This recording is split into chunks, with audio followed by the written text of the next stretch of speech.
Quiero invitarles en esta noche a abrir sus Biblias conmigo a la primera epístola del apóstol San Pedro, el capítulo 1 y los versículos 19 y 20. Primera de Pedro, el capítulo 1 y el versículo 19 y 20. En esta noche vamos a estudiar el éxodo de Cristo en el santuario.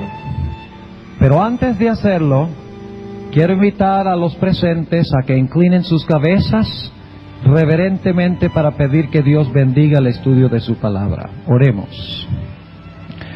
Amante Padre Celestial, gracias te damos, Señor, por las maravillas de tu santa palabra. Gracias te damos porque a través de ella tú nos sacas de las tinieblas a tu luz admirable.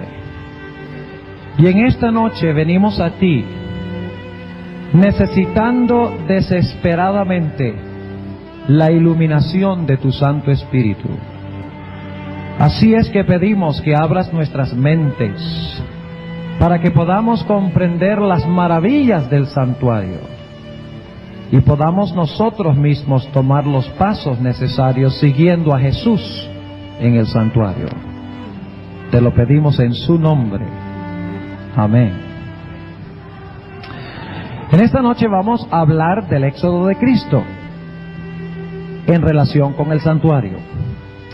Y vamos a encontrar en nuestro estudio que el año de agricultura judío, los festivales, la historia de Israel y el éxodo de Cristo en el santuario siguen la misma secuencia, que es lo que hemos estado estudiando durante el transcurso de esta semana. Ahora vamos a empezar en el otoño. Ese es un buen lugar donde comenzar, ¿verdad? Es donde hemos estado comenzando siempre. Empecemos en el otoño. ¿Qué pasaba en el otoño? Caía lluvia y se sembraba ¿qué? Se sembraba la semilla, que luego iba ¿a qué? A morir, a germinar y a producir ¿qué? Abundante fruto. Ahora, en el éxodo de Cristo surge la pregunta: ¿cuándo fue sembrada la semilla del plan de salvación que iba a llevar a la redención de una muchedumbre de personas en el reino de Cristo Jesús? Yo creo que ya ustedes saben dónde fue.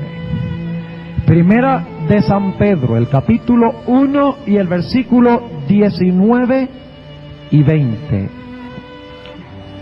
Y vamos a leer el versículo 18 para captar el contexto. Sabiendo que habéis sido rescatados de vuestra vana conversación, la cual recibisteis de vuestros padres, no con cosas corruptibles como oro o plata, sino con la sangre preciosa de Cristo, como de un cordero sin mancha y sin contaminación. Y el versículo clave es el versículo 20. Dice en el versículo 20, ya ordenado. ¿Qué significa eso? Que ya la muerte de Cristo estaba ¿qué? Ordenada. Ya ordenado desde antes de la fundación del mundo, pero manifestado en los postrimeros tiempos por amor de vosotros. Vamos a leer un par de textos más sobre cuándo se sembró la semilla del plan de salvación. Busquemos en nuestras Biblias Hebreos, el capítulo 13 y el versículo 20. Hebreos, el capítulo 13 y el versículo 20. Y vamos a leer también el versículo 21.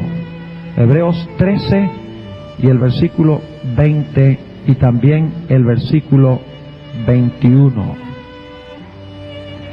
Y el Dios de paz, que sacó de los muertos a nuestro Señor Jesucristo, el gran pastor de las ovejas, por la sangre del testamento que eterno, cuando se estableció el plan de la salvación, en los siglos de la eternidad, antes de que el hombre pecara, se sembró la semilla del plan de salvación. Un texto más. Apocalipsis, el capítulo 13 y el versículo 8. Un texto que conocen indudablemente muy bien, pero vale la pena leerlo nuevamente. Noten lo que dice aquí. Y todos los que moran en la tierra le adoraron, cuyos nombres no están escritos en el libro de la vida del Cordero, el cual fue ¿qué? Muerto. ¿Desde cuándo? Desde el principio del mundo. ¿Cuándo fue sembrada la semilla del plan de salvación? En los siglos de la eternidad, según nos dice las Sagradas Escrituras. Dios creó a Adán y Eva perfectos, en un hogar perfecto, sin mancha ni tacha de pecado. Pero antes de eso, Dios había elaborado el plan de salvación, había sembrado la semilla en el concilio eterno que menciona Zacarías el capítulo 6 y el versículo 13 con el Padre. Había sembrado la semilla del plan de la salvación. Luego Adán y Eva pecaron y trajeron un invierno de esclavitud y servidumbre a la raza humana. Vamos a leerlo en Hebreos el capítulo 2 y el versículo 14 y el versículo 15. La condición en la cual se encontró el pueblo en el mundo. La situación en la cual se encontraron los seres humanos después de que Adán y Eva pecaran. Dice, según el texto que mencioné, algo muy interesante. ¿Cuál era la situación del hombre cuando pecó? Hebreos 2 y el versículo 14 y el versículo 15 dice, así que, por cuanto los hijos participaron de carne y sangre, ¿quiénes son los hijos? Nosotros. Él también participó de lo mismo, para destruir por la muerte al que tenía el imperio de la muerte, es a saber, el diablo. ¿Y qué dice el versículo 15? Y librar. ¿Qué significa librar? ¿A quiénes libran ustedes? Cuando hablamos de librar a alguien, es porque esa persona antes era ¿qué? Era esclava. Dice, y librar a los que por el temor de la muerte estaban por toda la vida sujetos ¿a qué? A servidumbre. ¿En qué situación se encontró el hombre después del pecado? En servidumbre. Pero Dios había sembrado la semilla de la salvación. El pecado del hombre y de la mujer no llegaron a Dios por sorpresa. Dios no tuvo que inventar soluciones al problema del pecado. Ya la semilla se había sembrado. Y cuando el hombre y la mujer pecaron, trajeron un invierno de esclavitud y de servidumbre sobre la raza humana. Como dice en el libro de Romanos, todos pecaron y están destituidos de la gloria de Dios.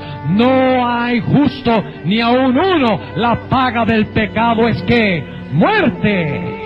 Un invierno de oscuridad. ¿Qué representa la oscuridad en la Biblia? El pecado.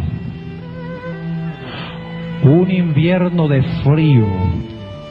Un invierno de infertilidad.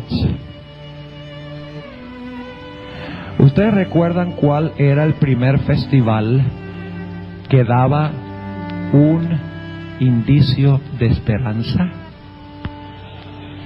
El Festival de las Luces. Se conoce también como el Festival de ¿qué? De dedicación. ¿Y qué se hacía en el Festival de dedicación? En el Festival de dedicación se dedicó el altar de ¿qué? el altar del sacrificio. Ustedes recuerdan que mencionamos eso. Y al dedicar el altar del sacrificio, se estaba indicando de que sobre ese altar que había sido consagrado iba a venir uno que iba a morir para libertar a la raza humana, ¿no es verdad? Según hemos estudiado. Ahora el hombre, en medio de la servidumbre y de esclavitud del pecado, llenos de terror y temor por causa de la muerte, casi sin esperanza,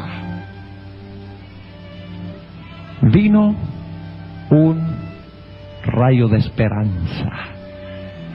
Y ese rayo de esperanza lo encontramos en una dedicación muy interesante. Se encuentra en el Evangelio según San Lucas. El Evangelio según San Lucas, el capítulo 1. El capítulo 1. Y noten, vamos a leer varios versículos en este capítulo. Vamos a empezar en el versículo 59.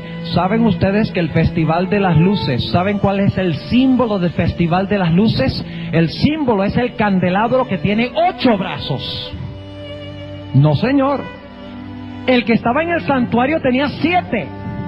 Pero si ustedes buscan en una tarjetería, cuando viene la fiesta de Hanukkah en diciembre, ustedes van a encontrar que el símbolo que se usa para el Festival de las Luces de Hanukkah era un candelabro de 8 brazos. Y los judíos no saben qué es lo que están haciendo. Pero el Nuevo Testamento lo explica. Note lo que dice el versículo 59. Y aconteció que al octavo día vinieron para circuncidar al niño. ¿Para qué trajeron a Jesús al templo? Para circuncidarlo. ¿Y cómo llamamos nosotros lo que se hizo con Jesús allí? Dedicación. Noten lo que sigue diciendo. Y aconteció que al octavo día vinieron para circuncidar al niño y le llamaban del nombre de su padre Zacarías, y respondiendo su madre dijo: no, sino Juan será llamado. Y le dijeron: ¿por qué? Nadie hay en tu parentela que se le llame este nombre. Y hablaron por señas a su padre como le quería llamar. ¿Qué día se circuncidaba a una persona? Al octavo día. Ahora esto está hablando de Juan, pero dentro de un momento vamos a llegar a Jesús. No se inquieten, versículo 63. Y demandando la tablilla, escribió diciendo: Juan es su nombre. Y todos se maravillaron. Y luego fue abierta su boca y su lengua, y habló bendiciendo a Dios. Y fue un temor sobre todos los vecinos de ellos, y en todas las montañas de Judea fueron divulgadas todas estas cosas. Ahora, la razón por la cual estoy leyendo en cuanto a Juan es porque quiero llegar al versículo 78 y 79. ¿Qué día fue circuncidado Cristo cuando fue llevado al templo? Según el capítulo 2, también el octavo día. Pero hay un punto que quiero enfatizar. Sigamos leyendo en el versículo 65. Y fue un temor sobre todos los vecinos de ellos, y en todas las montañas de Judea fueron divulgadas todas estas cosas. Y todos los que las oían las conservaban en su corazón, diciendo: ¿quién será este niño? Y la mano del Señor estaba con él. Y Zacarías su padre fue lleno del Espíritu Santo y profetizó diciendo. Ahora Zacarías, ¿qué da? Una profecía en cuanto a qué, en cuanto al nacimiento de otro niño. Noten el versículo 68. Bendito el Señor Dios de Israel, que ha visitado y hecho redención a su pueblo, y nos alzó un cuerno de salvación en la casa de David su siervo. Juan el Bautista era el cuerno de salvación. No. En el Antiguo Testamento el cuerno de salvación, ¿quién es? Es Jehová en los Salmos. Sigue diciendo en el versículo 70, como habló por boca de sus santos profetas que fueron desde el principio, salvación de nuestros enemigos y de mano de todos los que nos aborrecieron, para hacer misericordia con nuestros padres, y acordándose de su santo pacto, del juramento que juró ¿a quién? A Abraham, nuestro padre, que nos había de dar, que sin temor, librados de nuestros enemigos. ¿Y quién es el peor enemigo del hombre? Satanás y el pecado. Les serviríamos. Noten en qué situación que se encontraba el pueblo cuando nació Juan. en servidumbre en el invierno de infertilidad y oscuridad. Y dice en el versículo 75, en santidad y en justicia delante de Él todos los días nuestros. Y tú, niño, profeta del Altísimo, serás llamado, porque irás ante la faz de ¿quién? Juan fue levantado para ir ante la faz del Señor. ¿Y quién es el Señor? Jesús. Dice, porque irás ante la faz del Señor para aparejar sus caminos, dando conocimiento de salud a su pueblo para remisión de sus pecados. Y ahora el versículo 78 es muy importante. Capten la imagen. Jesús, antes de encarnarse, ¿era qué? Y después de su encarnación también, pero asumió otra naturaleza. Antes de su encarnación, Jesús era Dios. En el principio era el Verbo, y el Verbo era con Dios, y el Verbo era Dios. Pero cuando Cristo se encarnó, llegó a ser ¿qué? También hombre, veló su divinidad con su humanidad. Ahora yo quiero hacerles una pregunta. Cuando Jesús, por un milagro que nosotros jamás podremos entender, el Padre tomó la divinidad de Jesús, yo no lo puedo explicar, nada más le puedo decir lo que pasó. El Padre tomó la divinidad de Jesús y la combinó con su humanidad y concibió un bebé en el vientre de la bienaventurada Virgen María. ¿Sí? ¿Era bienaventurada? ¿Era virgen? Tenga temor de decir bienaventurada Virgen María. Claro que era bienaventurada. La Biblia dice, te llamarán de aquí en adelante bienaventurada. ¿De qué dirección del compás trajo Dios a cómo podríamos decir, no era un feto todavía, este embrión no era un embrión todavía, se había unido de alguna forma la divinidad con la humanidad? ¿De qué dirección del compás vino Dios para colocar eso dentro del vientre de María? Versículo 78. Por las entrañas de misericordia de nuestro Dios, con que nos visitó de lo alto, ¿qué cosa? Del oriente. ¿Dónde quedaba la entrada al atrio del santuario? En el oriente. ¿Por dónde? ¿Y qué representaba el atrio? Representaba la tierra. ¿Por dónde entró Cristo a la tierra? ¿Por dónde fue encarnado Cristo? En el vientre de María. ¿En qué dirección del compás? En el oriente. Hasta en eso se cumple el simbolismo del santuario. Al igual que se sacrificaba el animal que se traía por la puerta del oriente, Cristo fue encarnado del oriente. Dice aquí, y nota el énfasis sobre la luz cuando es dedicado. Dice en el versículo 79, para dar ¿qué? Luz a los que habitan en ¿qué? ¿Qué tiempo del año es ese? Invierno. Para dar luz a los que habitan en tinieblas y en sombra de ¿qué? De muerte, para encaminar nuestros pies por el camino de paz. ¡Qué maravilloso! ¿Cómo es que la Biblia tiene todas estas cosas tan bien coordinadas? Un accidente, ¿verdad?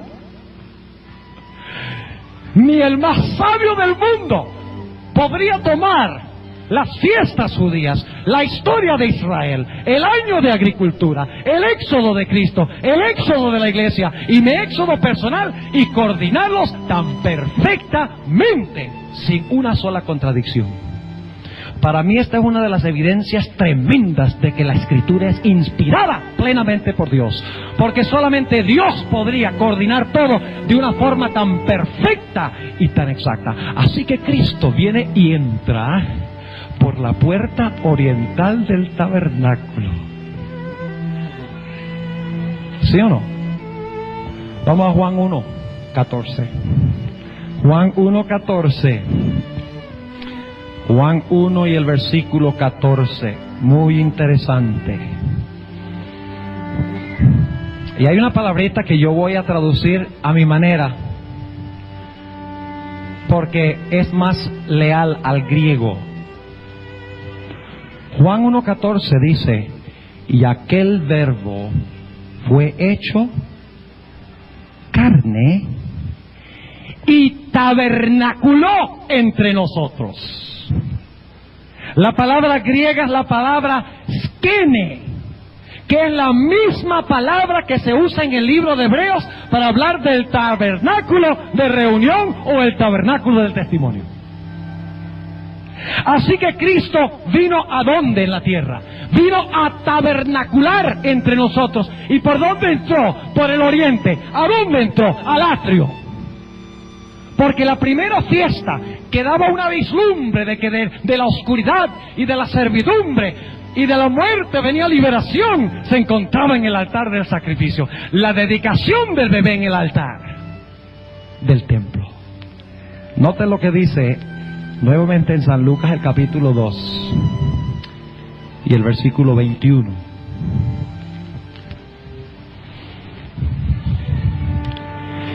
Y pasados los 8 días, para circuncidar al niño, llamaron su nombre Jesús. ¿Saben ustedes lo que significa el nombre Jesús? Significa Jehová salva. Jehová salva. ¿Qué nombre se le dio a Jesús cuando fue dedicado? Jehová salva. Era un indicio de que la salvación venía por parte de Jehová. Y dice, al 8º día, en la dedicación llamaron su nombre Jesús, el cual le fue puesto por el ángel antes que él fuese concebido en el vientre. Y como se cumplieron los días de la purificación de ella conforme a la ley de Moisés, le trajeron a Jerusalén. ¿Para qué? ¿Cuál es otra palabra para presentarle? Cuando nosotros presentamos niños hoy, ¿cómo se llama eso? Dedicación, exactamente.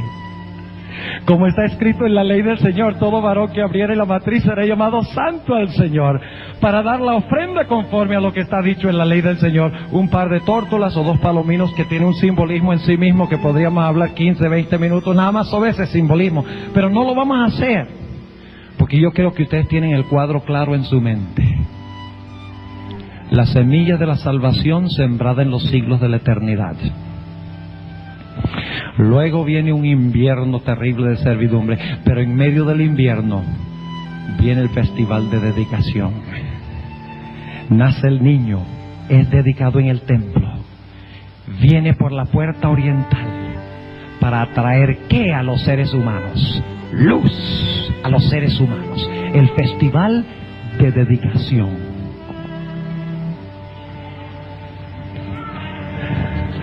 Ahora es interesante que el periodo de servidumbre del hombre, aunque se promete en el festival de dedicación que va a venir un libertador, que va a disipar las tinieblas del invierno y que va a quitar la servidumbre del pecado, aunque se da esa profecía cuando el niño es dedicado en el festival de dedicación, en medio del invierno oscuro, como un presagio de esperanza, la liberación en sí viene en el primer festival judío que encontramos en el Antiguo Testamento y en el Nuevo Testamento. ¿Y cuál festival es ese? La Pascua. ¿Dónde era sacrificado el cordero? En el altar del ¿qué? Del sacrificio. En el lugar donde el niño fue dedicado. Interesante. Ahora hablemos un momentico de la Pascua. ¿Qué pasó en la Pascua?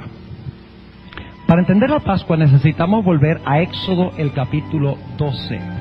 Éxodo el capítulo 12. Hay varios detalles interesantes y tenemos que avanzar rápidamente porque se podría hablar sobre cada uno de estos aspectos muchísimo tiempo, pero vamos a recalcar los puntos más importantes. Cuando se instituyó la Pascua, conmemoraba la liberación de Israel de la servidumbre de Egipto, de la oscuridad del invierno. ¿Recuerdan nuestro estudio de anoche? Pero había una esclavitud peor que la de los israelitas. ¿Y cuál esclavitud era esa? La esclavitud al pecado, el invierno del pecado. Y note lo que dice en Éxodo, el capítulo 12, en cuanto a la Pascua. Dice que el cordero debía ser escogido, según el versículo 3 de Éxodo 12, debía ser escogido a los 10 del mes de Nisán. ¿Y cuándo se sacrificaba? El 14. ¿Cuántos días antes tenía que ser escogido el cordero?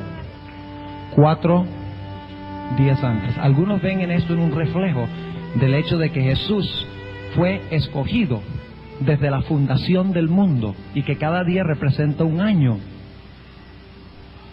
Porque esta es una profecía, ¿sí o no? ¿La Pascua es una profecía? Claro que sí. Y aplicando el principio día por año, ¿qué tenemos? 4 años.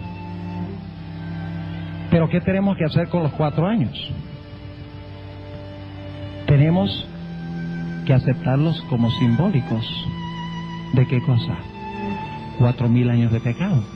Ahora, yo sé que ustedes han oído que Jesús vino cuando habían existido ¿cuánto tiempo? 4,000 años de pecado. ¿Y cuántos milenios han pasado casi desde que Jesús vino a esta tierra? 2,000. ¿Cuántos miles son? 6,000. ¿Creen ustedes que el milenio 7,000 tiene algún significado? Les dejo esa pregunta en su mente. Versículo 5. El cordero será sin qué? Sin defecto. ¿Jesús fue sin defecto cuando fue sacrificado? Sí. Sigue diciendo que debían comer la carne, ¿verdad? La carne del cordero. Jesús dijo que debemos comer su carne. En Juan el capítulo 6, sí lo dice. Además de eso, dice que ningún hueso debía ser ¿qué? Quebrado. ¿Algún hueso del cuerpo de Jesús fue quebrado? ¡No! ¿Quién es el Cordero Pascual? El Cordero Pascual que viene y muere e interrumpe la servidumbre es Cristo Jesús. Vamos a 1 Corintios, capítulo 5. 1 Corintios, el capítulo 5, y vamos a leer el versículo 7 y el versículo 8. 1 Corintios 5 y el versículo 7 y el versículo 8. Dice: limpiad pues la vieja levadura, para que seáis nueva masa, como sois sin levadura, porque nuestra ¿qué? Porque nuestra Pascua, que es Cristo, fue ¿qué? Sacrificada por nosotros. ¿Quién es la Pascua? Cristo. ¿Y en qué momento llegó a ser Cristo la Pascua? En el momento de su ¿qué? De su sacrificio. Vamos ahora a San Juan 12, que ya hemos estudiado antes, pero vamos a San Juan 12 y el versículo 24. ¿Ustedes recuerdan ese versículo sobre si no cae una semilla en la tierra? Ahora estamos en el año de agricultura, cuando germinaba la semilla de ¿qué? De trigo, y luego más adelante en el Pentecostés producía ¿qué? Fruto. Noten lo que dice San Juan 12 y el versículo 24. De cierto os digo que si el grano de ¿qué? De trigo, ahí está el año de agricultura. Si el grano de trigo no cae en la tierra, ¿y qué? Y muere, él solo queda. Mas si muriere, ¿qué va a pasar? Mucho fruto lleva. ¿Y de qué estaba hablando Jesús? Noten el versículo 32 y 33. Y yo, si fuere levantado de la tierra, a todos traeré a mí mismo. Y esto decía, dando a entender de que ¿qué? De qué muerte había de morir. Ese es el año de agricultura, la muerte de la semilla de trigo. La muerte de Cristo trae ¿qué cosa? Liberación de la esclavitud y la servidumbre al pecado. Ha sido introducido un medio para reconciliar al hombre con Dios. Volvamos a Hebreos, el capítulo de donde leímos hace algunos momentos. Hebreos, el capítulo 2. Hebreos, el capítulo 2. Y vamos a notar en este contexto lo que dice el versículo 14 y 15. Jesús, cuando murió, dijimos que trajo liberación, al igual que cuando el Cordero murió en Egipto, trajo ¿qué? Liberación del invierno. ¿Cuándo era la Pascua? ¿En la qué? en la primavera. La primavera era un tiempo de muerte o de vida. Era un tiempo de vida. Ahora noten lo que dice Hebreos el capítulo 2 y el versículo 14 y 15 que leímos hace algunos momentos. Así que por cuanto los hijos participaron de carne y sangre, Él también participó de lo mismo. ¿Para hacer qué cosa? Para destruir por la muerte al que tenía el imperio de la muerte, es a saber, al diablo. ¿Qué pasa con el dragón cuando Cristo... ¿Qué pasó cuando Israel fue sepultado en el Mar Rojo? ¿Qué pasó con todos los enemigos? Con Faraón, el gran dragón, que tenía siervos y esclavos al pueblo. ¿Qué fue lo que pasó? La Biblia dice que todos fueron ahogados en las aguas y no quedó ni uno. Aquí dice que como resultado de la muerte de Cristo, el gran dragón quedaba condenado ¿a qué?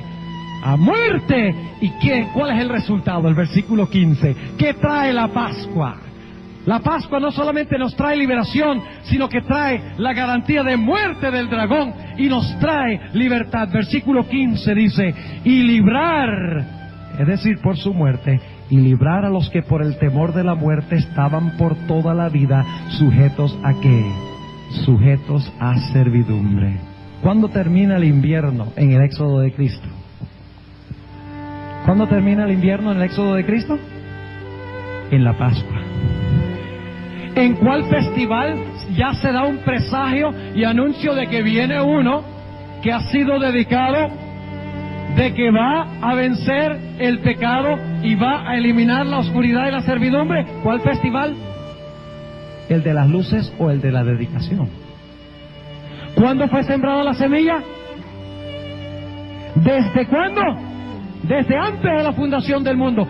¿De dónde encarnó Dios el Padre a Cristo en el atrio? Del oriente. Ahora sigamos. Tenemos que avanzar un poco más rápido. ¿Saben ustedes que el Señor Jesucristo murió en el exacto día y en la precisa hora en que se iba a sacrificar el cordero en el templo? En el deseo de toda la gente, la sierva del Señor da una descripción muy gráfica de este evento. Dice ella que a las 3 de la tarde aproximadamente, el sacerdote se encontraba con el cuchillo levantado, listo para clavarle el cuchillo en el cuello al cordero para degollarlo y derramar su sangre. Cuando de repente hubo un tremendo terremoto que sacudió el templo, el monte del templo. Y dice ella que en esa hora precisa fue cuando Jesús dijo, ¿qué cosa? Consumado es. En tus manos encomiendo mi espíritu, y murió como el cordero pascual. A la hora exacta, cuando se iba a sacrificar el cordero, Cristo murió. Y dice la sierva de Dios que el sacerdote soltó el cuchillo y salió corriendo. El cordero se escapó. ¿Por qué razón? Simbolizando de que el cordero ya no tenía que morir, porque el verdadero cordero de Dios había muerto en la cruz del Calvario para la redención del ser humano. Gloria al Señor. Los festivales se cumplen al pie de la letra, y el año de agricultura también. Ahora avancemos a las primicias. Las primicias. ¿Cuál mueble sigue en el santuario después del altar del sacrificio? El lavacro. ¿Qué representa el lavacro? ¿Qué cosa? La resurrección. Ahora yo quiero preguntarles algo. ¿Ustedes creen que había algo entre el altar, algo que sucedió en los festivales judíos entre el altar y el lavacro? Había un festival que empezaba entre el día 14 de Nisan y el día 16 de Nisan. ¿Qué fiesta empezaba? Una de las fiestas primaverales. ¿La fiesta de los qué? De los panes sin levadura, de los ácimos, sin levadura. Ahora fíjense qué interesante va a ser este punto que voy a presentar ahora. El Señor Jesucristo murió el día 14 de Nisan, viernes. Sabemos eso. Si ustedes leen Lucas 23, 54 hasta Lucas 24, 1, ustedes van a captar la secuencia clara de que Cristo murió viernes a las 3 de la tarde. Y cuando Cristo murió, ¿qué pasó? El 15 de Nisan. ¿Y qué fiesta empezaba el 15 de Nisan? La fiesta de los panes sin levadura. O sea que el día exacto cuando los discípulos y los judíos estaban comiendo los panes sin levadura, el cuerpo de Cristo reposaba en el sepulcro nuevo. Al igual que Jesús reposó de sus obras de creación el séptimo día, el Creador reposó de sus obras de redención el séptimo día de la semana. El sábado nos recuerda el Creador y nos recuerda también ¿qué cosa? El Redentor. Por eso, si ustedes miran en Éxodo 20, la razón para observar el sábado es la creación. Pero si ustedes leen los 10 mandamientos como se encuentran en Deuteronomio 5, donde se repiten, la motivación de la observancia del sábado es la redención de Israel de Egipto. ¿Sabían ustedes eso? ¿Cuántos sabían que los 10 mandamientos se mencionan el sábado en 2 diferentes formas? Hay algunos, vamos a leerlo entonces. Vamos al libro de Deuteronomio, el capítulo 5. Hay 2 motivos para guardar el sábado. Algunos dicen que el sábado fue clavado en la cruz. Mentira. El sábado fue reafirmado por el descanso de Cristo en el sepulcro de sus obras de redención. Note lo que dice en el libro de Deuteronomio, el capítulo 5, y vamos a leer empezando en el versículo 13. Noten que se expresa el mandamiento del sábado de una forma distinta. Dice: 6 días trabajarás y harás toda tu obra, mas el séptimo es reposo a Jehová tu Dios. Ninguna obra harás tú, ni tu hijo, ni tu hija, ni tu siervo, ni tu sierva, ni tu buey, ni tu asno, ni ningún animal tuyo, ni tu peregrino que está dentro de tus puertas, porque descanse tu siervo y tu sierva como tú. Ahora, ¿cuál es la motivación de guardar el sábado en Éxodo 20? Porque en 6 días hizo Jehová los cielos, la tierra, el mar y la fuente de las aguas, y reposó el día séptimo. Conmemora la creación antes del pecado. Pero en Deuteronomio 5 da otra razón para guardar el sábado. Versículo 15: y acuérdate que fuiste siervo en tierra de Egipto, y que Jehová tu Dios te sacó de allá con mano fuerte y brazo extendido, por lo cual Jehová tu Dios te ha mandado que guardes el día de reposo. ¿Y qué había hecho Cristo? Cuando el pueblo de Israel fue librado de Egipto, fue el 14 de Nisan cuando murió el Cordero. Cristo murió el día 14 de Nisan y reposó en el sepulcro, conmemorando, al igual que Israel fue libertado de la servidumbre del gran dragón en Egipto. Nosotros, por el descanso de Cristo en el sepulcro, se conmemora en el sábado la gran liberación del enemigo más grande, Satanás y el pecado. Por eso dice en San Juan 19:31 que ese sábado era sábado de gran solemnidad. Porque no solamente el 15 de Nisan se celebró la fiesta de los panes, los panes o los ácimos sin levadura, sino que ese día también caía el séptimo día sábado. Era un doble sábado, porque caía el sábado ceremonial y caía también el sábado de la ley moral de Jehová. Al igual que Cristo dice en el libro de Génesis: yo terminé mis obras el 6º día, y ahora descanso de mis obras de creación. Jesús dijo en la cruz: consumado es, terminado es. Y luego es llevado y reposa en el sepulcro de su obra de redención. ¡Qué tremenda confirmación del sábado como el día de reposo! El que no guarda el sábado no puede recordar a Jesús como el Creador ni como el Redentor de su vida, porque al guardar el sábado recordamos que Cristo es nuestro gran Creador y nuestro gran Redentor de la servidumbre del pecado. Ahora, dice que se comían pan sin ¿qué? ¿Por qué es pan sin levadura? Dos razones. Una razón es porque la levadura representa ¿qué cosa? Lo leímos en 1 Corintios capítulo 5, 7 y 8. La levadura representa el pecado, pero hay otra razón. La levadura causa que el pan se dañe mucho más rápido que pan sin levadura. Ustedes pueden tener pan de la Santa Cena sin levadura por mucho tiempo sin que se dañe. Pero el pan con levadura, ¿qué pasa? Se daña rápido. Ahora, ¿qué está tratando de decirnos esto a nosotros? Vamos al libro de Hechos, el capítulo 2.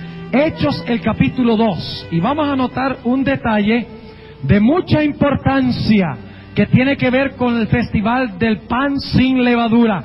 Dice en Hechos, el capítulo 2 y el versículo 25. Porque David dice de él, es decir, dice de Cristo: veía al Señor siempre delante de mí, porque está a mi diestra, no seré conmovido, por lo cual mi corazón se alegró y gozóse mi lengua, y aún mi carne descansará en esperanza. Y aquí está hablando Jesús, es una profecía de David. Dice que no dejarás mi alma en el infierno, ni darás a tu santo que vea ¿qué? Que vea corrupción. Jesús descansó en el sepulcro, un cuerpo limpio, puro, sin pecado, sin levadura. Pero la Biblia dice también que como no tenía levadura, como no tenía pecado, no podía haber en su cuerpo ¿qué cosa? Corrupción. El cuerpo de Cristo jamás se corrompió mientras estaba en el sepulcro. Si se hubiera enterrado cualquier otra persona el viernes, ya para el sábado, en ese calor de la Tierra Santa y en esa humedad del sepulcro, hubiera empezado a ¿qué? A oler, pero no con Jesús. Así que fíjense, la Pascua representa la muerte de Jesús. El inicio de la fiesta de pan sin levadura representa ¿qué cosa? La sepultura de Jesús, el 15 de Nisan y su descanso en el sepulcro el día después de su muerte. Pero ahora vamos al siguiente festival, el lavacro. El lavacro. ¿Qué representa el lavacro? Vamos al libro de Tito. Tito, el capítulo 3 y el versículo 5. Tito, el capítulo 3 y el versículo 5. Nos dice qué representa el lavacro. Tito es después de segunda de Timoteo. Tito 3:5. Y vamos a leer el versículo 4 para captar el contexto. Mas cuando se manifestó la bondad de Dios nuestro Salvador y su amor para con los hombres, no por obras de justicia que nosotros habíamos hecho, mas por su misericordia nos ¿qué? Nos salvó. ¿Por el qué?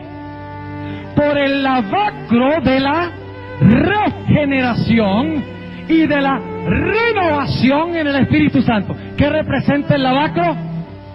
Representa regeneración, representa renovación. ¿Qué es regeneración?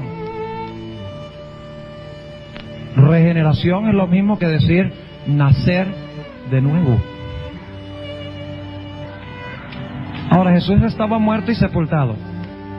¿Qué necesitaba Jesús? ¿Necesitaba qué? Resucitar. ¿Y qué representa el lavacro? El lavacro representa la resurrección de Jesús. Al igual que Israel salió del Mar Rojo. ¿Están entendiendo lo que estamos diciendo? Al igual que Israel salió del Mar Rojo, una nación libre, Por la muerte del Cordero y por sepultados en las aguas del bautismo, salieron nuevos en el otro lado. Fíjense que ahí también tienen los tres simbolismos. El Cordero muere, son sepultados en las aguas y salen a novedad de vida. Al igual que el Cordero muere, su cuerpo descansa el siguiente día en el sepulcro, en las aguas, por así decirlo, en el corazón de la tierra, como dice Jonás, como dice Mateo 12 y el versículo 40, y luego al tercer día, ¿qué pasa con Jesús? Jesús resucita. El lavacro es regenerado. ¿Por quién fue regenerado Cristo? ¿Quién regeneró a Cristo? ¿Quién resucitó a Cristo? Romanos 8. Romanos el capítulo 8. Romanos el capítulo 8.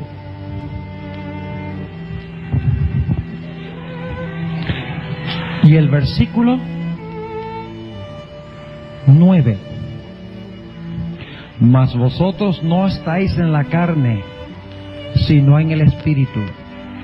Si es que el Espíritu de Dios mora en vosotros. Y si alguno no tiene el Espíritu de Cristo, el tal no es de él. Sigamos leyendo el versículo 10. Empero si Cristo está en vosotros, el cuerpo a la verdad está muerto a causa del pecado, mas el Espíritu vive a causa de la justicia. Y ahora viene el versículo clave. Y si el Espíritu de aquel que levantó de los muertos a Jesús, ¿quién levantó a Jesús de los muertos? El Espíritu. El que levantó a Cristo Jesús de los muertos, vivificará también vuestros cuerpos mortales por su Espíritu que mora en vosotros. El lavacro de la regeneración y la renovación por el Espíritu. Cristo resucitó por el poder del Espíritu. Y ustedes pueden leer 1 de Pedro 3:18, donde dice que fue muerto en la carne, pero vivificado en el Espíritu. Jesús fue resucitado por el Espíritu Santo. ¿Qué representa el agua en la Sagrada Escritura? Jesús dice, si no fueres bautizados del agua y del ¿qué? Y del Espíritu. Cuando Jesús fue bautizado en el agua, ¿qué descendió sobre él? El Espíritu como paloma. Ese es el lavacro, pero todavía hay más en el lavacro, porque tenemos que entender el festival judío. ¿Cuál es el festival judío que conmemora el lavacro? Que se celebraba el 16 de Nisan, ¿recuerdan? El festival de las ¿qué? De las primicias. ¿Y qué hacían con las primicias? Con las primicias cortaban una gavilla ¿de qué? De avena, ¿no? Ah, ok. Todavía no se me han dormido, ¿no? Cortaban una espiga o una gavilla de cebada antes de cosechar sus campos y la mecían delante del Señor. Ahora, la Biblia no dice mucho en cuanto a cómo se celebraba el festival de primicias, pero hay un libro que se llama el Talmud. ¿Han oído ustedes hablar del Talmud judío? Es un libro que describe, y podemos confiar en lo que dice, porque los judíos son muy meticulosos en su forma de describir las ceremonias que ellos celebraban. Ellos tienen que hacerlo al pie de la letra, así que podemos saber que esa era la forma que se hacía, aunque no están las escrituras. Pero el Talmud es muy antiguo, va inclusive hasta el tiempo antes de Cristo, el contenido del Talmud. Ahora es interesante notar que según el Talmud, la gavilla se cortaba de un campo de un agricultor cerca de la ciudad de Jerusalén, y se echaban suertes para decidir de cuál campo se iba a cortar. Ahora, después de echar las suertes y de cortar la gavilla, no de cortar la gavilla, sino de escoger el campo, el sacerdote iba a la hora del sacrificio vespertino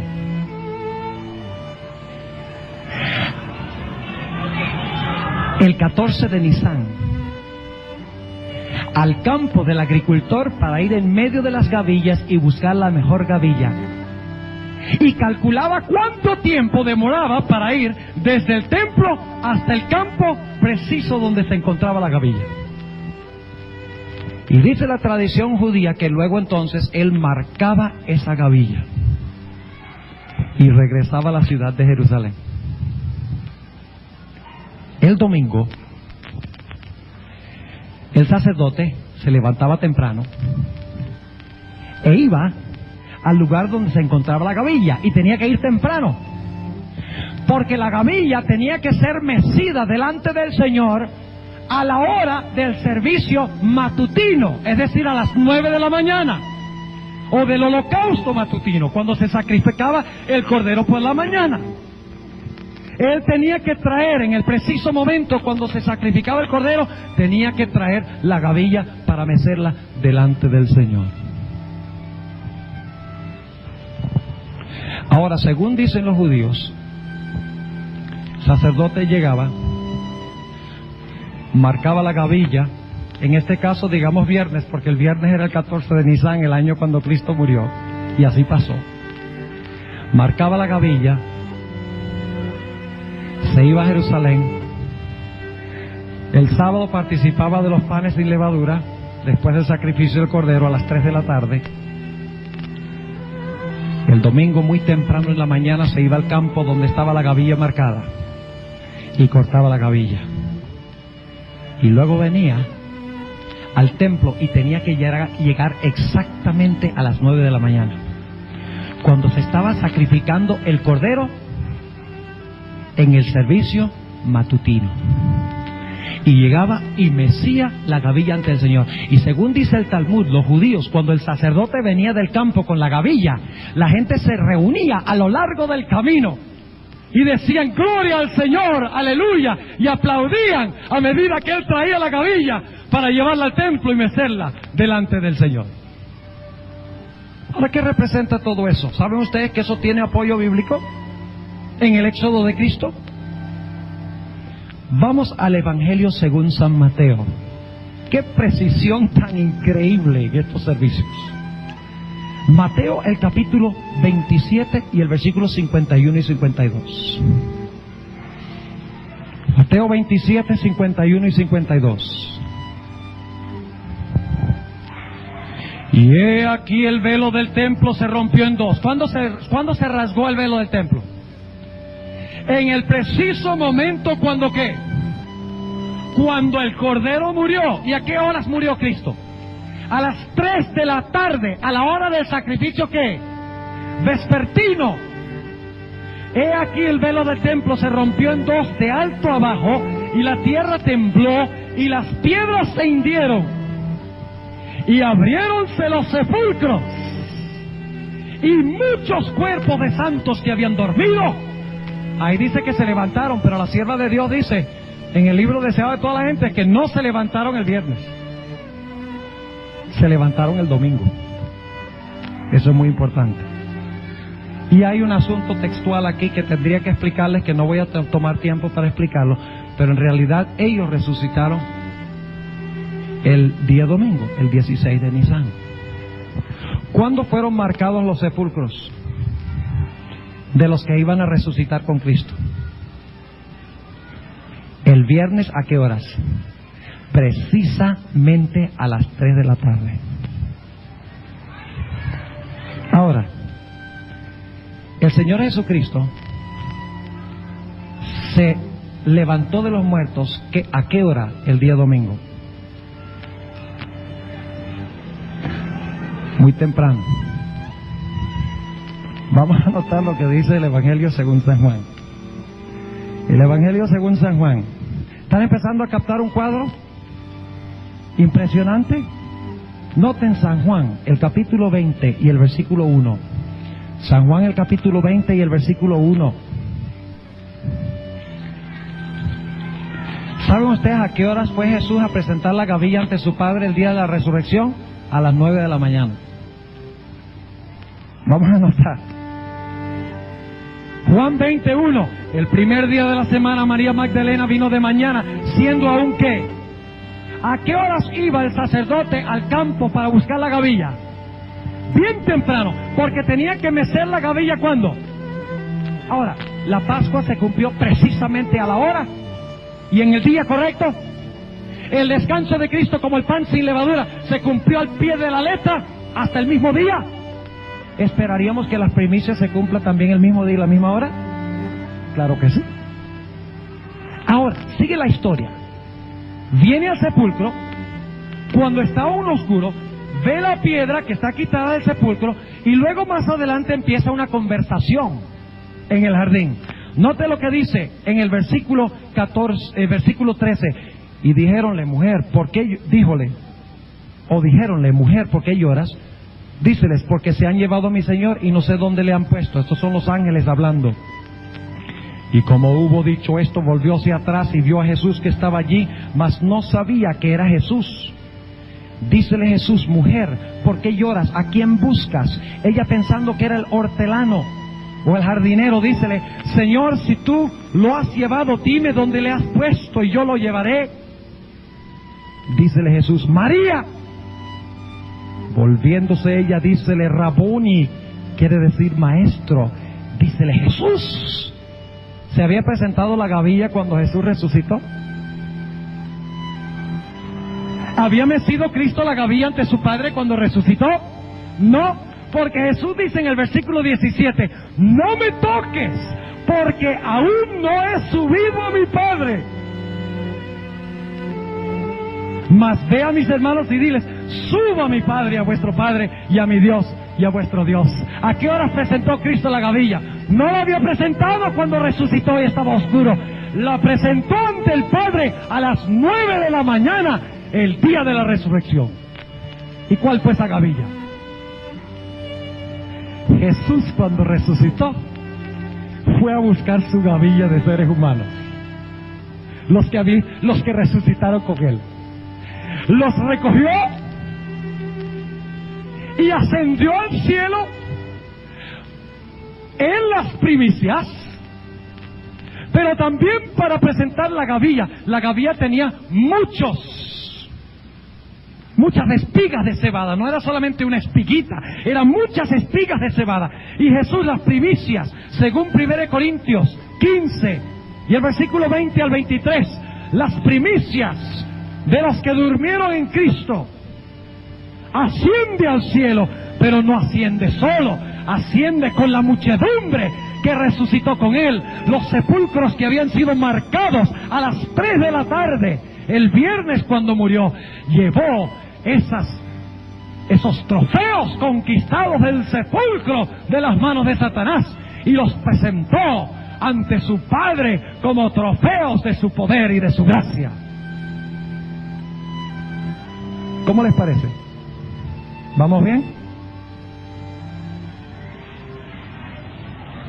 ¿Cuál es el paralelo en el año de agricultura? ¿Qué se cosechaba? ¿Una gavilla de qué? ¿Cuál es el paralelo con el éxodo de Israel? Cuando salen al otro lado de qué? Del Mar Rojo, y el enemigo queda ¿qué? Enterrado. ¿Cuál es el paralelo con los festivales judíos? El 16 de Nisan se mecía ¿qué? La gavilla. ¿Y cuál es el paralelo en el éxodo de Cristo? Cuando Jesús resucita y a las 9 de la mañana llega donde su Padre y le presenta las gavillas. Ahora, es interesante notar que según la Biblia, el día de las primicias, antes de presentar la gavilla, se sacrificaba un cordero. ¿Qué hizo Jesús cuando fue al cielo? Ustedes pueden leerlo en el deseo de toda la gente. Jesús fue ante su Padre y no entró al lugar santo, porque eso pasa 40 días después de las primicias. No entra al lugar santo, sino que llega hasta el altar, se encuentra con el Padre y le dice, Padre, ¿ha sido mi sacrificio suficiente? El sacrificio del cordero se presenta también el día 16 de Nisan. Y el Padre le dice, sí, es suficiente. Ojalá tuviéramos tiempo de hablar mucho más sobre estas cosas, pero ahora necesitamos avanzar rápidamente al Festival del Pentecostés. ¿Qué tenemos después del altar y el lavacro? Después de la muerte y la sepultura y la resurrección de Cristo, ¿qué tenemos? Tenemos el lugar santo. ¿Y qué había en el lugar santo? Una mesa de panes. ¿Qué más había? Había un candelabro. ¿Y qué más había? ¿El altar de qué? ¿De la intercesión o del incienso? Vamos a Apocalipsis 1. A ver dónde se encuentra Cristo cuando asciende al cielo. Dice en Apocalipsis el capítulo 1. Y vamos a leer los versículos, el versículo 12 y 13. Y me volví a ver la voz que hablaba conmigo y vuelto, vi 7 candeleros de oro. ¿Qué hay en el santuario en el cielo? 7 candeleros de oro. ¿Dónde se encontraban los candeleros de oro? En el lugar santo. ¿Y quién camina en medio de ellos? Versículo 13. Y en medio de los 7 candeleros, uno semejante al Hijo del Hombre, vestido de una ropa que llegaba hasta los pies y ceñido por los pechos con una cinta de ¿qué? Con una cinta de oro. Ahora necesitamos hablar brevemente en cuanto al candelabro. ¿Qué era lo que se ponía en el candelabro para que pudiera dar luz? Y como resultado del aceite, ¿daba qué? Fuego. ¿Qué representa el aceite? ¿Y qué representa el fuego? El Espíritu Santo. Ahora, Jesús ascendió al cielo 40 días después que se presentó el sacrificio, después que se presentó la gavilla ante el Señor. 40 días después. Y luego hubo 10 días de preparación. ¿Y llegó cuál día? ¿El día del qué? Del Pentecostés. Exactamente cronológicamente igual, porque el Pentecostés caía 50 días después de las primicias. Y Jesús sube al cielo después de 40 días, después de la primicia. Y entonces pasan 10 días más, es decir, 50 días. Y luego, ¿qué sucede? ¿Qué sucede? Vamos a Hechos 2. Hechos el capítulo 2.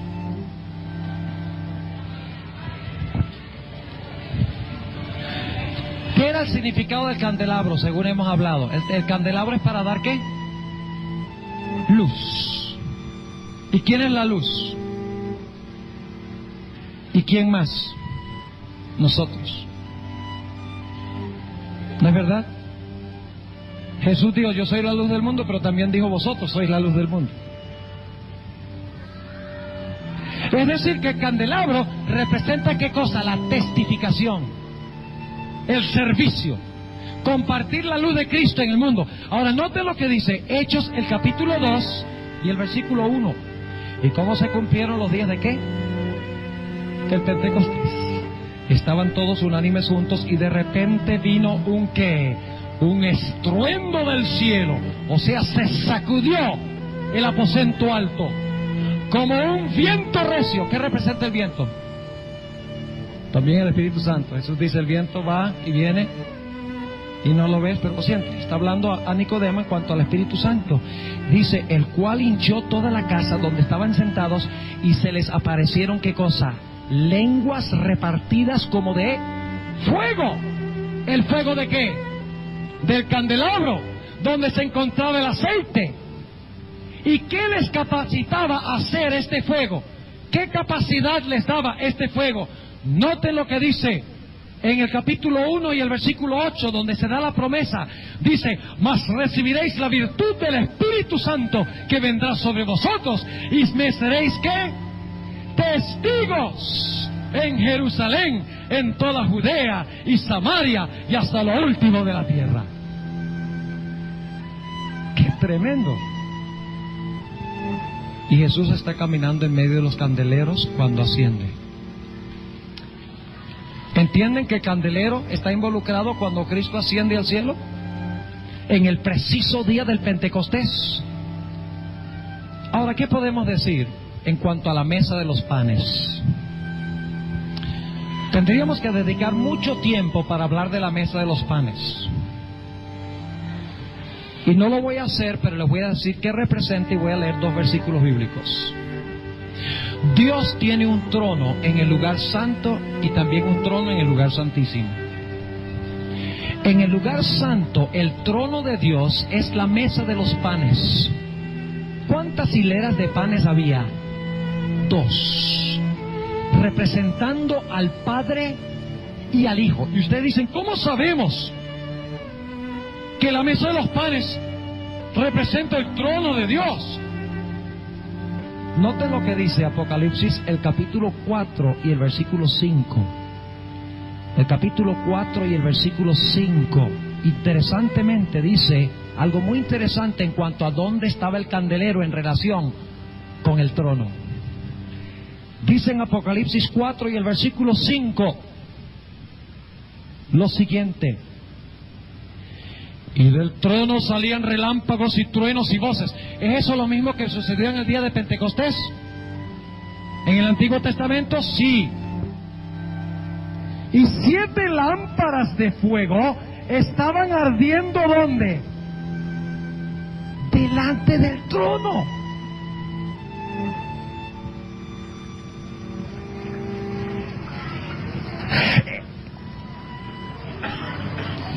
El candelabro no estaba delante. O sea, el candelabro no estaba delante del arca. Ni la mesa de los panes estaba delante del arca. Lo que estaba delante del arca era, ¿qué cosa? El altar de incienso. Pero aquí dice que las 7 lámparas estaban delante de ¿qué? Del trono. Que estaba inmediatamente delante del candelero en el santuario. La mesa de los panes de la proposición. Ahora vamos a Apocalipsis, el capítulo 3 y el versículo 21, que está en el mismo contexto. Dice Jesús a la iglesia de la Odisea lo siguiente: al que venciere, yo le daré que se siente conmigo en mi ¿qué? En mi trono, así como yo he vencido y me he sentado con mi Padre en su trono. ¿Cuál es el trono de Dios? En el lugar santo, la mesa de los panes. ¿Está la mesa de los panes en relación con el día del Pentecostés, sí o no? Ahora volvamos a Hechos, el capítulo 2. Hechos, el capítulo 2. Jesús fue entronizado como Rey del reino de la gracia en el día del Pentecostés. Nosotros enfatizamos muchas veces lo que pasó en la tierra y nos enfocamos de lo que pasó en la tierra, pero ¿saben ustedes que lo que pasó en la tierra solo fue una repercusión de algo tremendo que pasó en el cielo?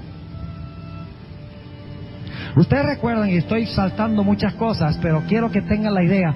En el Antiguo Testamento, antes de que pudieran empezarse los servicios del tabernáculo, fue necesario ungir al sumo sacerdote. Lo dice Levítico 8.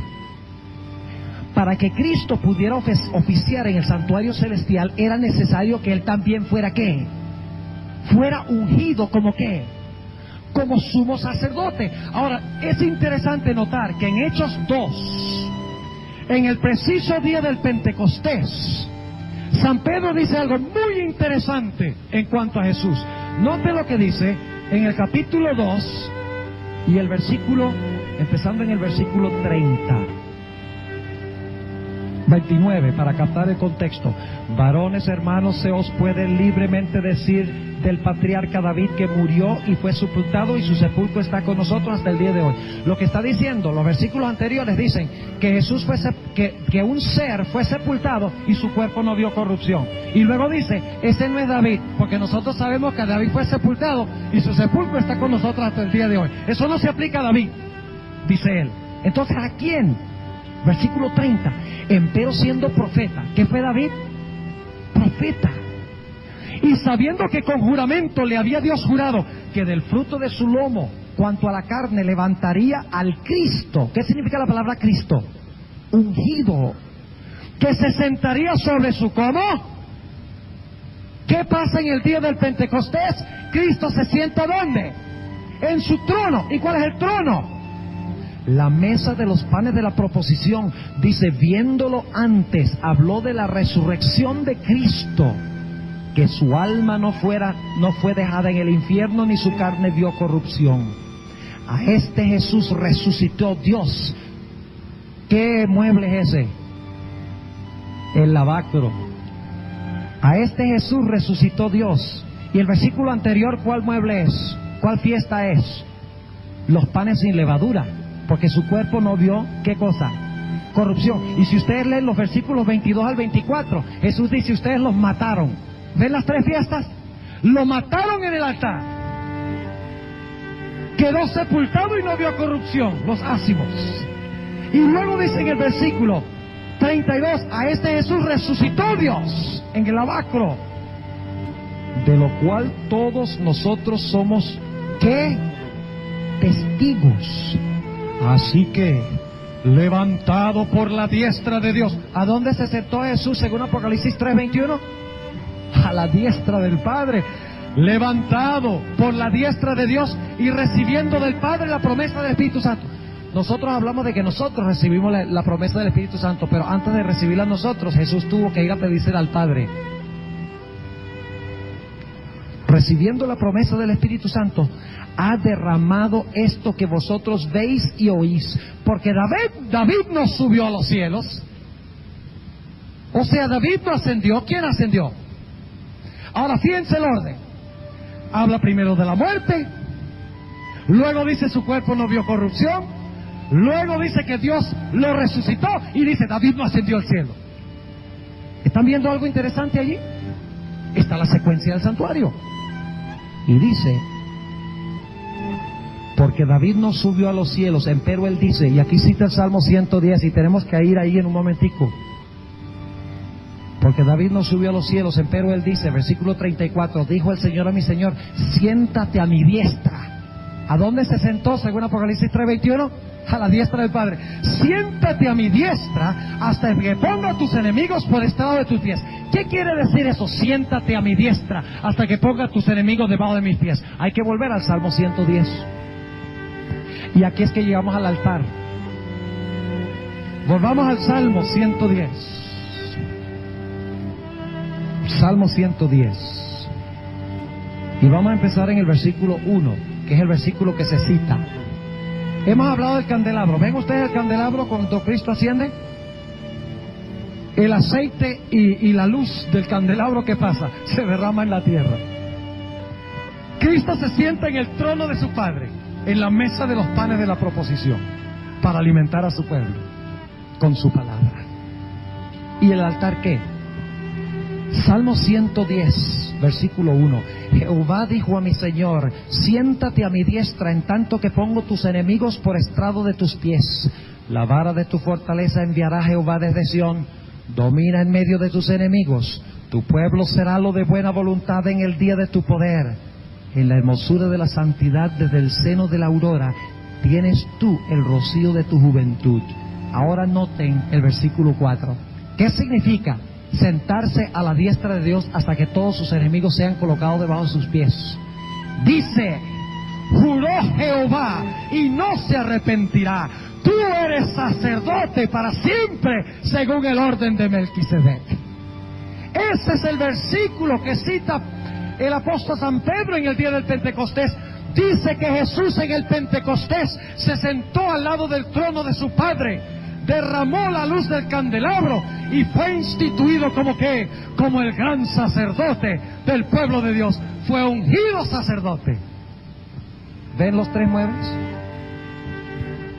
Tenemos un intercesor entre Dios y el hombre.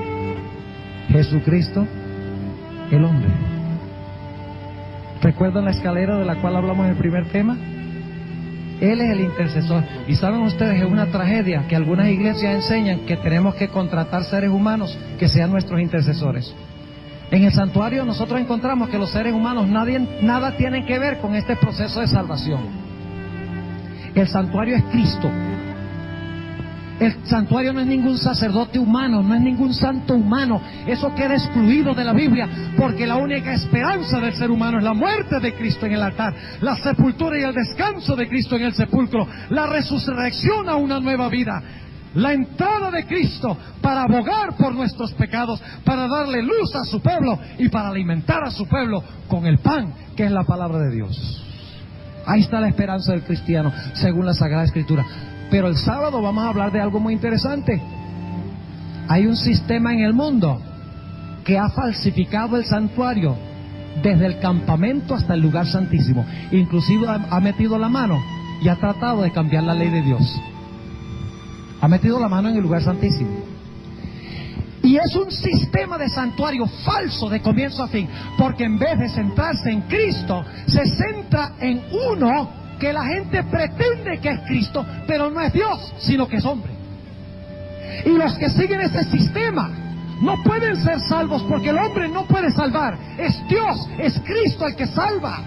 Lo que estamos hablando aquí, apreciados hermanos y visitas, es que no podemos ser salvos por los seres humanos. El santuario se centra en Cristo Jesús. Ojalá tuviéramos tiempo de hablar de otras cosas. Yo creo que ustedes han captado la imagen. Se cosechó mucho trigo en el día de Pentecostés. ¿Cuánto trigo? 3,000 almas. ¿Qué representa el trigo? Seres humanos. Y ustedes dicen, ¿cómo sabemos eso? Ustedes recuerdan que Jesús le dijo a la mujer samaritana en Juan el capítulo 4, mirad los campos. Ustedes dicen que faltan 4 meses para la siega, pero mira los campos, están ya maduros para la cosecha. Y los discípulos dicen, ¿y usted de qué está hablando? Si ni siquiera ha crecido la mies. ¿Saben ustedes de qué está hablando? Si ustedes miren en el deseado de toda la gente, es página 162. Dice la sierva de Dios que esa mujer venía con todo el pueblo. Le había compartido el mensaje que Cristo le había dado a ella, había ido a su pueblo y estaba trayendo a todo el pueblo para escuchar las palabras de Jesús. Y dice la sierva de Dios que Jesús, cuando dijo que los campos estaban listos para cosecha, se estaba refiriendo a la gran cosecha de almas en el día del Pentecostés. Lo dice allí en el deseado de toda la gente, página 162. Se cosecharon multiplicidad de almas. Otro detalle muy interesante, ¿sabían ustedes que también en el día del Pentecostés se presentaba una primicia de trigo ante el Señor? Y si ustedes buscan en el deseado de toda la gente, página 730 hasta la página 734, encontrarán que cuando Cristo ascendió al cielo, 40 días después del Festival de las Primicias, pasó 10 días en el cielo siendo consagrado como sacerdote. Y luego la sierva de Dios dice que Jesús se presentó ante su Padre nuevamente con la gavilla que había resucitado con él. El tercer día, el día de la resurrección, lo volvió a presentar ante el Padre. Por eso en el Pentecostés también se mecía una gavilla, mientras que en el cielo se mecía una gavilla de los que habían muerto y resucitado. En la tierra se meció una gavilla de 3,000 almas, indicando la gran muchedumbre que en el futuro se salvaría en el reino de Dios. Ahora tenemos que ir a los festivales otoñales y va a ir rapidito, vamos a ir, porque ya el tiempo se fue. Ustedes ven que estas cosas son demasiado grandes para cubrir en un tema tan corto, pero si tienen la idea, pueden seguir estudiando e investigando. Ahora déjenme preguntarles esto: ¿qué venía después del Festival de Pentecostés? ¿Me dan algunos minutos más? Yo sé que ustedes tienen problemas con el transporte. Yo sé que tienen problemas con el transporte. Pero si tienen que caminar, pues eso es bastante egoísta, porque yo no tengo que caminar. Pero tengan un poquito de paciencia. Yo entenderé, si algunos tienen que irse, yo entenderé que tienen que irse. Pero tengo que concluir con los festivales otoñales. Después del día del Pentecostés, ¿qué pasaba en el año de agricultura judío? Venía enseguida el festival de trompetas, ¿no? ¿Qué venía? Un verano largo, seco, lo cual significa que no llovía y era infértil. Escuchen bien lo que voy a decir. ¿Se cumplió eso? Sí, Señor. ¿Había una profecía de tiempo cuando se debía cumplir eso exactamente? ¿Qué pasó cuando Cristo ascendió al cielo? La iglesia por un tiempo fue una iglesia que amaba a Cristo y que seguía a Cristo. Pero pronto la iglesia abandonó al Señor y empezó a vagar en el desierto de la Edad Media. Y ahora escuchen, si ustedes leen Apocalipsis 11, encontrarán que durante los 1260 días de apostasía en la iglesia, que es el verano desértico e infértil, dice que los dos testigos, que son la palabra de Dios, las dos hileras de pan, los dos testigos, testificaron ¿en qué? En sacos, y cerraron los cielos para que no ¿qué? Para que no lloviera en los días de su profecía. Ahí está el verano.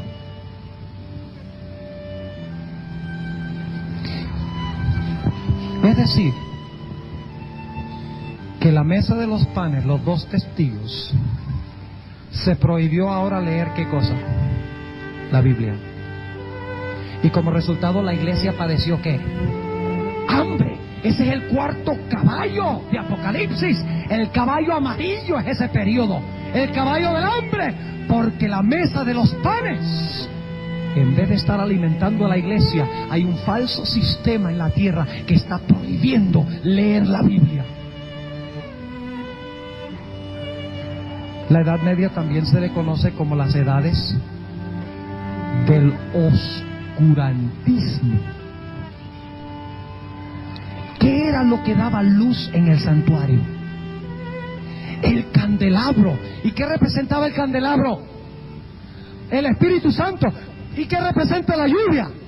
El Espíritu Santo. Es decir, que como se cerró el cielo y no cayó lluvia, no había Espíritu Santo en la iglesia, o escasez del Espíritu Santo. Y como resultado, en vez de luz, habían ¿qué cosa?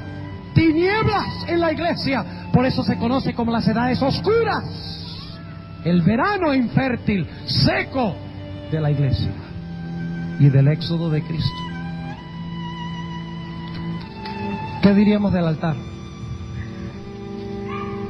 En vez de la gente mirar a Cristo que intercedía por el pueblo, cuando el pueblo elevaba las oraciones a Cristo Jesús directamente a Él en oración, para que Él mezclara las oraciones con sus méritos, se estableció un sistema sacerdotal en la tierra que escondió la obra de Cristo en el cielo.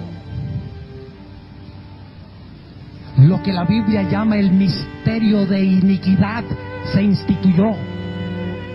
El misterio de piedad es que Dios llegó a ser hombre.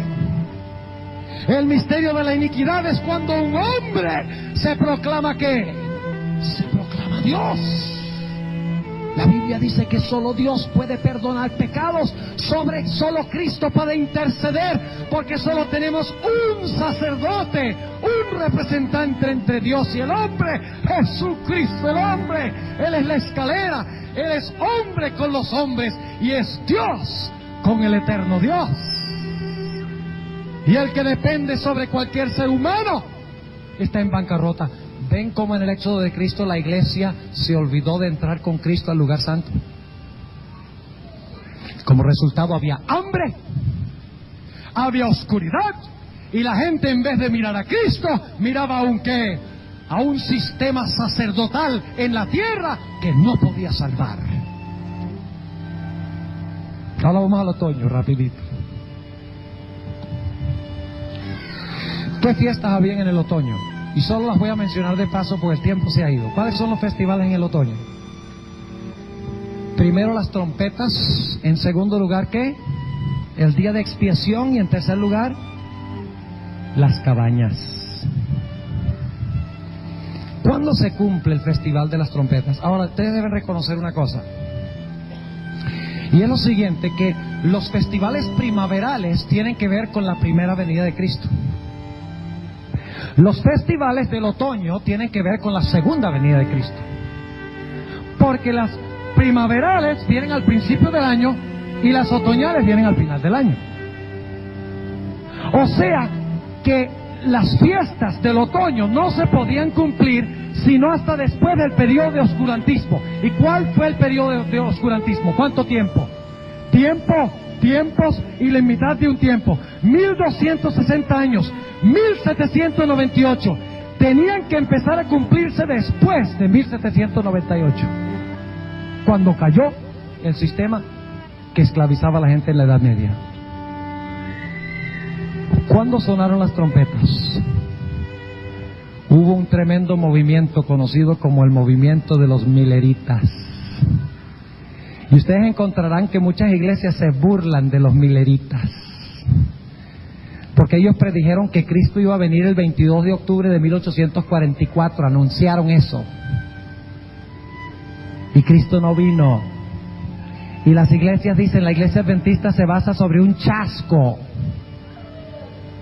Pero si ese es el caso, todo el cristianismo se basa sobre un chasco también. Porque los discípulos también esperaban que Cristo se sentara como rey en Jerusalén, y lo que hizo fue morir. Y les tocó estudiar las profecías después, para darse cuenta de dónde se habían equivocado. ¿No es eso lo mismo que pasó con el pueblo adventista? Los mileritas anunciaron, el día del juicio de Dios viene. Ellos lo entendían como la segunda venida. Tenían razón de que iba a pasar algo tremendo el 22 de octubre de 1844. No solo predicaron los mileritas.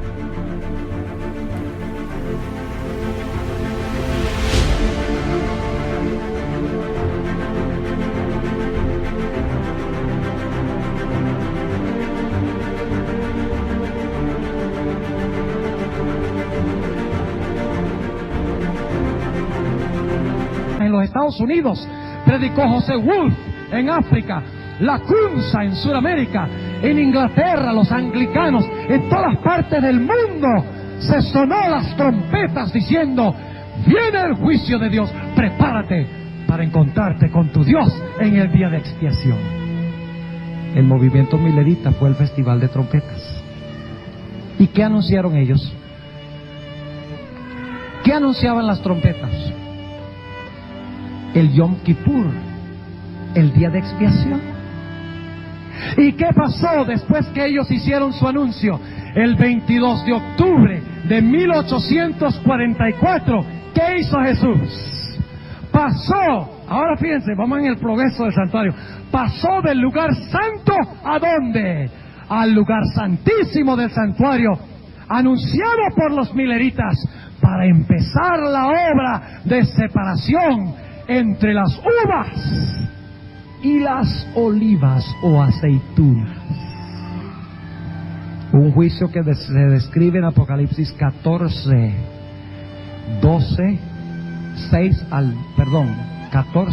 14 al 20. Ahora, en el otoño dijimos que caía la lluvia tardía. ¿Y qué hacía la lluvia tardía? ¿Qué hacía la lluvia tardía? Maduraba los frutos para la cosecha. ¿Se han preguntado ustedes alguna vez por qué razón en Apocalipsis 14 al 20 las uvas están maduras y la mies está madura? Si las uvas y la mies están maduros es porque inmediatamente antes tiene que haber caído ¿qué? La lluvia tardía. Ahora, ¿dónde menciona Apocalipsis la lluvia tardía? Que maduró la cosecha. ¿Dónde está el mensaje lleno del Espíritu de Dios que maduró al mundo para salvación o para perdición. Yo creo que un buen lugar donde buscar es los versículos que vienen inmediatamente antes. ¿Y qué se encuentra inmediatamente antes de la cosecha del día de expiación? En los versículos 14 al 20 se encuentran los mensajes de los 3 ángeles y el mensaje del 4º ángel. Y esos ángeles llaman a los seres humanos a temer a Dios y guardar sus mandamientos. Llama a la humanidad a guardar su santo día, porque dice: adorad a aquel que hizo el cielo, la tierra, el mar y las fuentes de las aguas. Llama al mundo a enfrentarse al juicio de Dios, porque dice: teme a Dios y darle gloria, porque la hora de su juicio ha llegado. Y si usted está en una iglesia donde no se guardan los mandamientos de Dios, donde no se está enseñando que Cristo está ahora en el juicio. Ven, algunas iglesias dicen que Cristo directamente del altar saltó al lugar santísimo. Y hay algunos teólogos adventistas que están enseñando eso. Dicen: Cristo, cuando ascendió al cielo, se fue directico al lugar santísimo. ¿Y el lugar santo qué? Vemos en el santuario que el Señor Jesucristo sigue una progresión. En el año 31 muere en el altar. En el año 31 también resucita en el lavacro. En el año 31 entra al lugar santo. ¿Los festivales qué? De la primavera. Pues esos son todos en el año 31. Pero después del periodo de verano, Jesús es anunciado de que va a empezar el juicio y se tocan ¿qué? Las trompetas. Y estamos ahora en el juicio. ¿Sabían ustedes eso? Que estamos ahora en el juicio. Que Cristo está juzgando a los seres humanos en el santuario celestial uno por uno. ¿Has reclamado tú la sangre de Cristo? Para que cuando comparezcas en el juicio no tengas que comparecer tú, sino que pueda representarte Jesús. Porque si va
el Padre va a decir: ¿quién eres tú? Tú eres un pecador. Pero si he aceptado a Cristo y he tomado los pasos, fíjense, si he aceptado a Cristo como mi sacrificio, como mi resurrección, si estudio la palabra,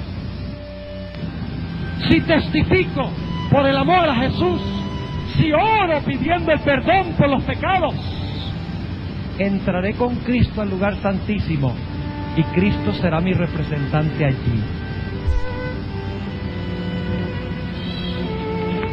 Hay un solo festival que no se ha cumplido todavía.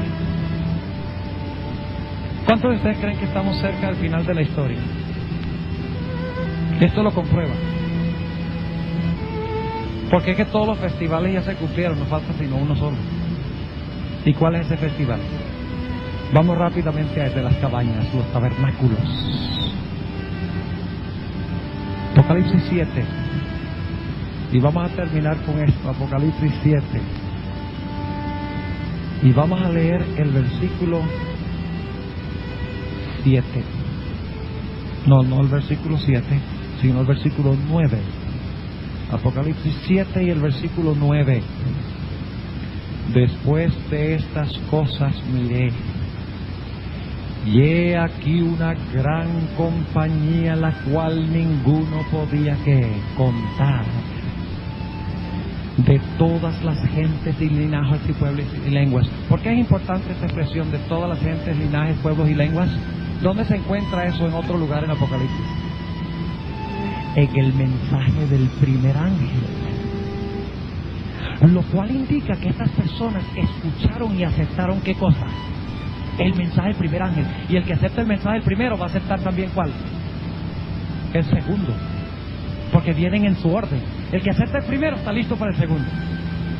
Si en tu iglesia no están guardando el sábado, si en tu iglesia dicen que la ley fue clavada en la cruz, si en tu iglesia están enseñando que puedes comer lo que quieras, a pesar de que la Biblia dice que debemos glorificar a Dios con nuestro cuerpo, si tú estás allí, el llamado del segundo ángel, después del primer ángel, decir guarda los mandamientos de Dios, adora a Dios en su santo día, el mensaje del segundo ángel dice sal de Babilonia. Y el tercer mensaje dice si no sales de Babilonia, con todo el dolor de mi corazón, dice Dios, tendré que derramar sobre ti las plagas sin mezcla de misericordia. Mis amigos, estamos hablando aquí de cosas de vida y muerte. No estamos hablando de asuntos académicos aquí. Estamos hablando de seguir a Cristo paso a paso a través del santuario. Ahora sigamos leyendo rápidamente. Dice que son de todas las gentes, linajes y pueblos y lenguas que estaban delante de ¿dónde? Del trono. ¿Y este es el trono de dónde? Del lugar santísimo, porque ha terminado el día de expiación. El día de expiación es el sellamiento de los versículos 1 al 8. Porque la lluvia tardía sellaba la cosecha y la preparaba para ser cosechada. Dice en el versículo 9, siguiendo, que estaban delante del trono y en la presencia del Cordero, vestidos de ropas blancas y ¿qué? Palmas en sus manos. ¿Qué significado e importancia tiene eso? Palmas en sus manos. ¿Cuándo cortaban los israelitas palmas? Los israelitas cortaban palmas. Si ustedes pueden leerlo en Levítico 23, cortaban palmas en las fiestas de tabernáculos. Después del sellamiento del día de expiación, y el sello de Dios es el sábado, ¿viene qué cosa? Viene el festival de tabernáculos. Y note lo que dice el versículo 15. Dice, por esto están delante del trono de Dios y le sirven día y noche en su templo. Y el que está sentado en el trono tendrá su tabernáculo sobre ellos. Yo sé que la versión de usted dice su pabellón, pero es la misma palabra tabernáculo sobre vosotros. ¿Cuál festival es este?